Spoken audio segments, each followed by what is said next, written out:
Hello everyone! Magandang buhay and welcome back to my channel. This is Ems14. So in this video guys, ay i-flex ko lang po sa inyo, pakita ko lang sa inyo yung aking binili na original HP wired mouse X500. Ayan siya. Kasi yung mouse sa laptop, sa HP laptop na binili ko kay TDM ay yung ginagamit na mouse ay maluwag na yung kanyang USB. Then parang nag-iingay na siya, kumakalas siya doon, nagdi-disconnected. Tapos yung dati naman ginamit ko na wired din na gaming mouse ay nalaglag, so nabasag siya. Ngayon, umorder ako sa kay TDM din, kay Tik Daddy Manila, kung saan namin binili yung laptop at saka yung desktop ko. Yan. Doon ko to binili sa kanya. Pero via Shopee Store. Kasi ang Tik Daddy Manila ay meron din siyang Shopee Store.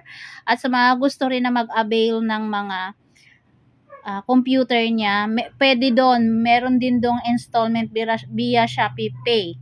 So ito, binili ko sa kanyang Shopee Store. Pero kapag bumili ako ng gadget sa kanya, ng computer or laptop, lahat yun ay talagang ina-order ko sa kanya sa Messenger. Yan. Kasi yung unang bili ko ng computer ko ay ako talaga mismo yung nag-pick up. Pero yung sa laptop, pinalala mo. Kaya lang, eto, inaan ko na pagbili sa Shopee Store niya kasi magkano lang naman to at saka napakaliit. At maliit lang yung shipping fee doon. Kasi syempre, pag pinadeliver ko ng Lalamove is more than 100 yung bayad sa Lalamove. So, in-order ko na lang to sa Shopee Store ni TDM. So, ayan, hindi na siya nakabalot kasi kahapon wala ako. Nung ni-receive nila ay binuksan na nila. So, pakita ko lang sa inyo. Pag-ano ka, ganda, ayan siya. HP. Ayan siya.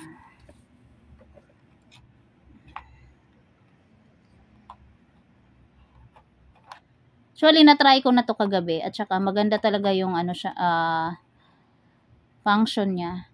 Hindi siya yung isa na ginagamit namin na parang local lang, sensitive siya. Nagdi-disconnect. Ito, na-try ko naman na kagabi, pinakita ko lang sa inyo kung ano yung itsura. Ayan. And ito ay wala pang 100 to guys. Bali, ang binayaran ko is 129 pesos. Kasama na shipping fee. Yan, shipping fee. Yan siya. Original to guys. Si TDM kasi maganda talaga magbenta. Kaya, yun, doon ko talaga binibili yung gamit. Tsaka mura yung, reasonable naman yung price. Ayan siya.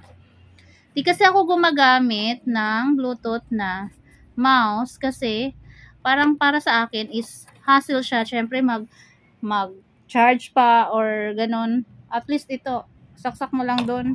Okay. So, ayun lang guys. That's it in this video. Thank you so much for watching. Bye-bye. Please do like. At sa mga hindi pa nakasubscribe, pa-subscribe na rin. Thank you so much.